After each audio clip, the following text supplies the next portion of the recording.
Hello guys, आज मी तुम्हाला आमच्या शेतातील सिंबाला भेटवणार आहे. हा सिंबा आहे आमच्या कजरीचा आत्ता 15 दिवसापूर्वी झालेला मुलगा.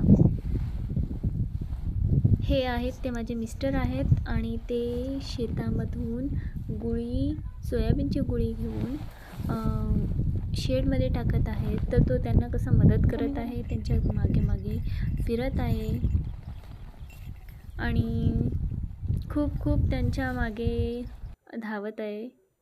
मी त्याला बोलवण्याचा देखील प्रयत्न केला, तरी पण तो माझ्याकडे न येता त्यांच्याच मागे उभा होता. त्यांनाच जरा लाडीगोडी लावत होता. आता माझे मिस्टर त्याला म्हणत आहेत, चल आपण जाऊ, चल.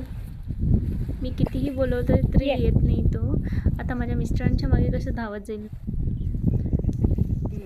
त्यांच्या मागे खूप खूप खूप धावत जातो तो. जसं बोलतात ना की जनावरांना माया लावली की जनावरं देखील माया लावतात, त्याचं हे स्पष्ट उदाहरण आहे. की काही लोक बोलतात की जनावरांना अक्कल नसते, पण मला तर असं वाटत नाही. आता तुम्ही पाहूच शकता, तो त्यांच्याच मागे मागे चालला आहे. मी कितीही आवाज दिला तरी माझ्याकडे येत नाही.